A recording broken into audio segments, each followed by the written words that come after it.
देखिए, मैंने आपको पहले ही कहा था कि इनका ख्याल रखिए, वरना मौसम बदलते ही इनकी तबीयत और खराब हो जाएगी। जी, अब मैं क्या करूं डॉक्टर साहब? तुम बस इनका ख्याल रखो। इन्हें गर्मी बर्दाश्त नहीं होती है, तो कोशिश करो कि कोई एसी या कूलर वगैरह खरीद लो। डॉक्टर इतना कहकर चला गया और वहाँ खड़ा कमल रोने लगा।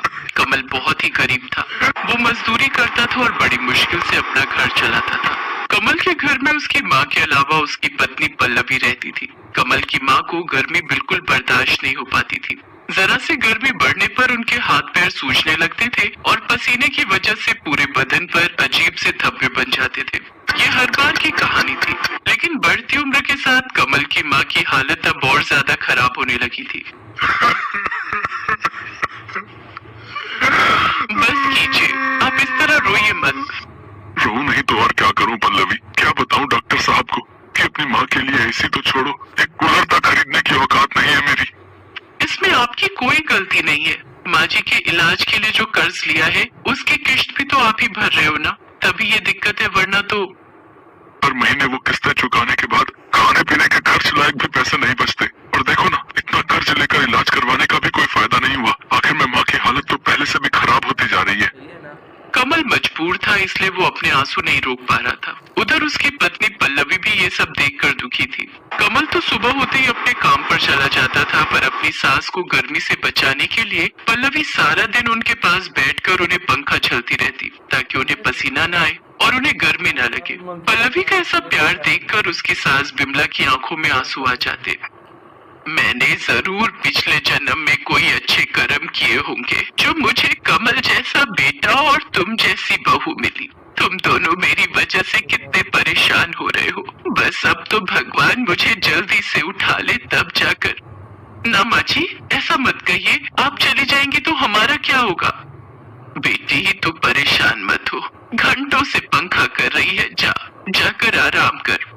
नहीं माँ जी, मैं परेशान नहीं हो रही हूँ, बल्कि मुझे तो आपकी सेवा करने का मौका मिल रहा है। हे भगवान, ऐसी बहू सबको दे। कमल और पल्लवी दोनों विमला की बहुत सेवा करते थे। विमला को पंखा करते हुए पल्लवी सोचने लगी कि ऐसा क्या किया जाए जिससे उसकी सास के लिए एक एसी का इंतजाम हो जाए। सुनिए, आपसे एक बात कहनी थी।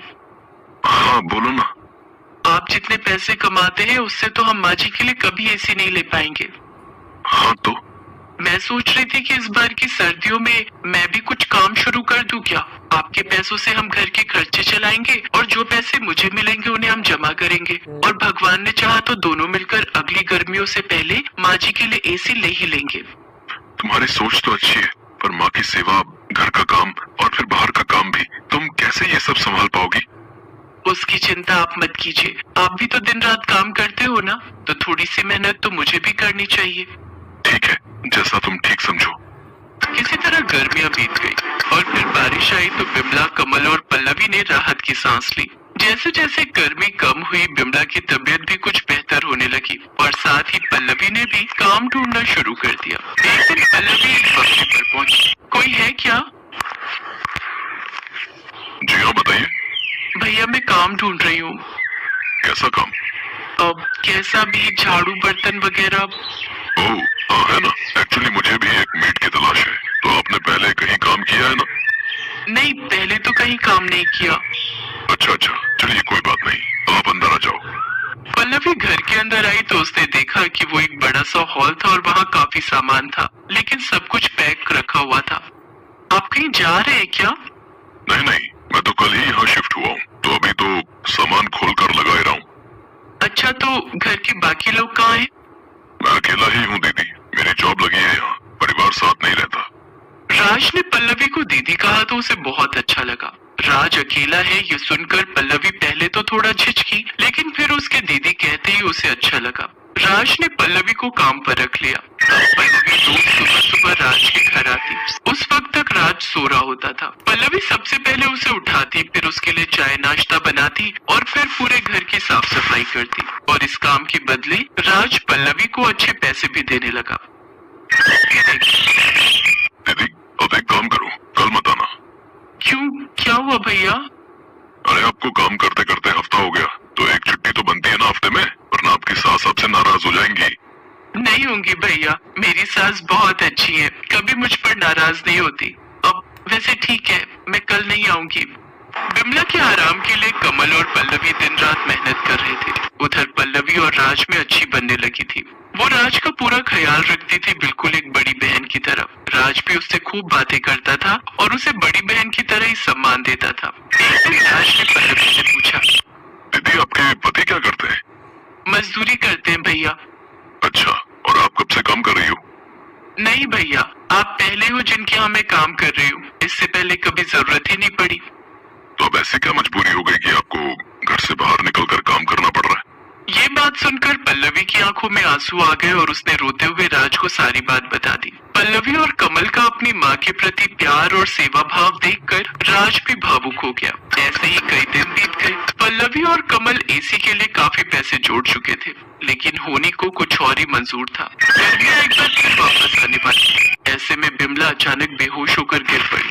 उसे दिल का दौरा पड़ा था, तो जो पैसे दोनों ने एसी के लिए कमाए थे वो सारे के सारे बिमला के इलाज पर खर्च हो गए। और फिर लगता है हम माँ जी के लिए एसी खरीद ही नहीं पाएंगे। हिम्मत रखो पल्लवी, ऊपर वाला हमारी परीक्षा ले रहा है। पर कब तक? 1 महीने बाद फिर गर्मी शुरू हो जाएगी और फिर माँ जी को और ज्यादा परेशानी होगी।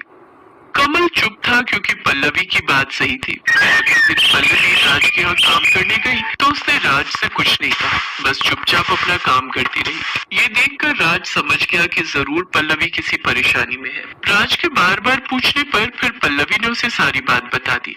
राज को भी पल्लवी की बात सुनकर बड़ा अफसोस हुआ और फिर अपने ही दीदी वो आपसे एक बात कहनी थी। हाँ भैया बताइए ना। दीदी वो मेरी कंपनी ने मेरा प्रमोशन कर दिया है और उसके लिए मुझे दुबई भेज रहे हैं, तो मुझे अब यहाँ से जाना होगा। ये तो बहुत अच्छी बात है भैया, भगवान करे आप और तरक्की करो।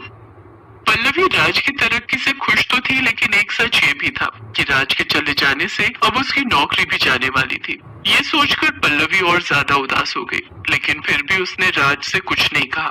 फिर कुछ ही दिनों के बाद, अच्छा दीदी मैं चलता हूँ, आप एक काम करो, ये कुछ पैसे रख लो।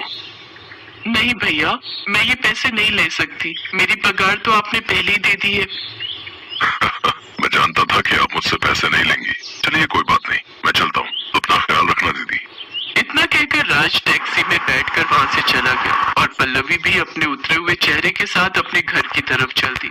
गर्मियां शुरू हो चुकी थी और पल्लवी की सास की तबीयत फिर बिगड़ने लगी थी, लेकिन तभी कुछ ऐसा हुआ जिसकी उम्मीद पल्लवी को तो बिल्कुल नहीं थी। जी बताइए। मैडम आपका कुरियर है और ये एक चिट्ठी भी है। नहीं भैया, आपको कोई गलतफहमी हुई है। ये इतना बड़ा डिब्बा हमारा नहीं हो सकता और हमें कोई कुछ क्यों भेजेगा? नहीं मैडम, ये आपका ही है, देखिए आपका घर का पता लिखा है यहाँ पर।